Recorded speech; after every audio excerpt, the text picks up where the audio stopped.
성공한 CEO 시간관리 6가지. 정주영 현대그룹 창업주는 생전에 매일 새벽 3시에서 4시에 잠자리에서 일어났다. 오전 5시쯤 동생, 자녀들과 함께 식사한 뒤 그날 할 일들을 지시하고 6시쯤 서울 청운동 자택을 나와 개동 현대그룹 사업까지 걸어서 출근했다. 그는 자서전, 이 땅에 태어나서 에서 이렇게 밝혔다. 나에게 가장 큰 의미가 있는 것은 언제나 내 앞에 놓여 있는 내가 쓸 수 있는 시간이었다. 나에게 주어진 시간을 어떻게, 무슨 일로, 얼마만큼 알차게 활용해서 이번에는 어떤 발전과 성장을 이룰 것인가. 이외에는 내가 관심을 가진 것은 별로 없었다. 이처럼 기업에서 최고 경영자 CEO가 되거나 직위가 높아질수록 시간 관리가 중요하다.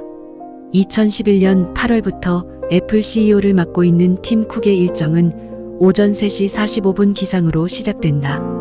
곧이어 7,800개 이메일 확인 및 처리, 오전 5시부터 운동, 아침 식사 후 오전 7시 전 회사 도착, 8시 45분쯤 취침. 그의 하루 수면 시간은 7시간 정도다.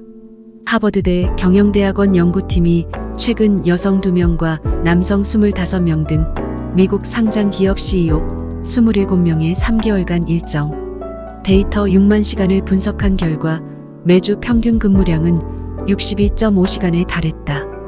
평일에는 하루 9.7시간씩 일했고 주말에도 상당 시간을 업무에 할애했다. 휴가일의 70%를 하루 평균 2.4시간 일했다.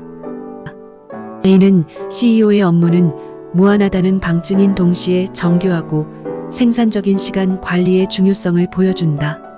경영 대가들은 어떤 방안을 제시하고 있을까? 시간 사용을 기록하고 분석하라. 피터 드러커 박사는 충실한 시간 관리를 위한 첫 단계로 자신의 시간을 알아야 한다. 노다이 타임 꼭 강조한다.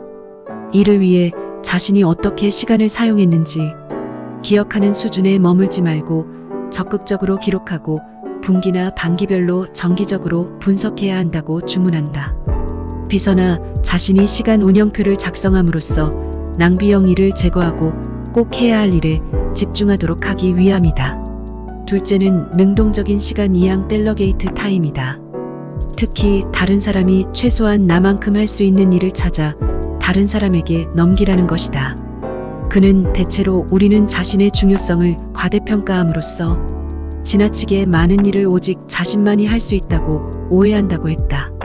잦은 회의가 대표적인데 구성원들이 총 근무 시간의 25% 또는 그 이상을 회의로 보내는 조직은 시간을 낭비하는 결함 많은 조직이라고 드러커는 지적했다.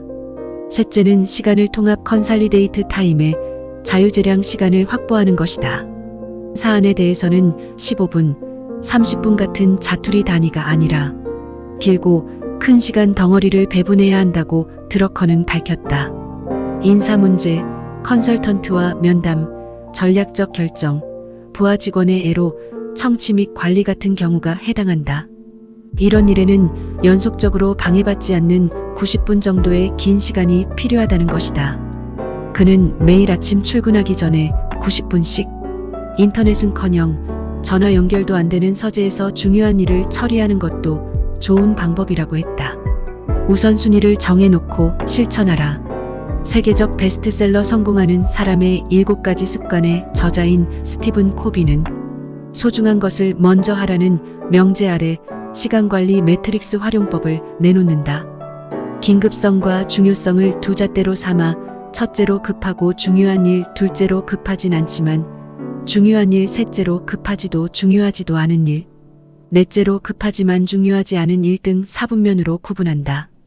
그리고 하루 24시간 동안 우선순위를 정해놓고 실천하는 습관 훈련을 권고한다. 여기에선 우선순위 결정 능력과 그에 맞춘 준비와 계획 능력, 그리고 이를 수행하는 실천력과 자제력이 요청된다. 하버드대 경영대학원의 마이클 포터니틴 노리아 교수는 CEO 27명에 대한 실증 조사를 바탕으로 6가지 해결 방안을 제시했다. 여기에서 첫째로 1시간 이상 끄는 회의 시간을 대폭 줄일 것, 둘째로 권한 업무 위임을 확대할 것, 세 번째, 이메일 사용 시간을 축소할 것 등 세 가지는 드러커의 제안과 비슷하다. 포터 교수의 제안에서 주목되는 부분은 네 번째로 혼자만의 시간을 많이 가질 것. 다섯 번째, 일반 직원들과의 대면 소통을 늘릴 것. 여섯 번째, 분 단위 일정을 짜지 말고 빈 시간을 많이 확보할 것이다. 문제는 조사 대상 CEO들도 평균적으로 전체 업무 시간의 28%를 혼자 보내고 있으나 대부분 1시간 이하 자투리 시간이라는 점이다. 포터 교수는 CEO는 혼자만의 시간을 충분히 길게 잡아도 됨.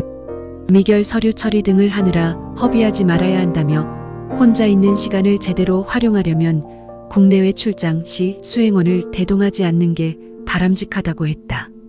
또 유능한 CEO는 조직 안에서 다양한 직급의 직원과 소통함으로써 직원들에게 의욕을 불어넣고 신뢰와 충성심을 구축해야 한다고 했다. 유능한 비서를 확보하라.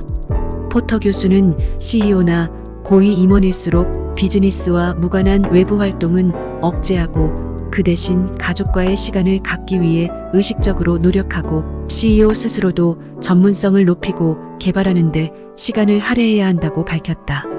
그런 점에서 CEO와 고위 임원의 성공적인 시간 관리를 판가름 짓는 또 다른 중요 요소는 유능한 비서다. 비서가 자신의 넘치는 업무 열정으로 CEO의 일정을 꽉꽉 채운다면 그 CEO에 대해 냉담하고 다가가기 어려운 사람이라는 부정적인 이미지가 퍼진다. 또 해당 CEO나 임원의 판단력 감성지능에도 도움이 되지 않는다. 포터 교수는 비서는 CEO를 대변하고 사람들 눈에 비친 CEO의 인상에 결정적 영향을 끼친다며 유능한 임원 비서를 위한 4가지 행동 원칙을 뽑아냈다. 그것은 리더의 어젠다를 파악하고 중요도에 따라 일정을 짜라. 리더가 갖는 무계획적 여유 시간의 가치를 인정하라. CEO의 개인 시간 및 가족과 보내는 시간을 사수하라. 한번 회의할 때 직속부와 직원과 관련된 관리자들을 모두 불러 회의 횟수를 줄이라 등이다. 물론 비서에게 재량권을 주거나 구체적인 지시를 하는 등 어떻게 활용하느냐 하는 것부터 리더의 역량과 의지에 달려있다. 지금까지 성공한 CEO 시간관리였습니다. 시청해주셔서 감사합니다.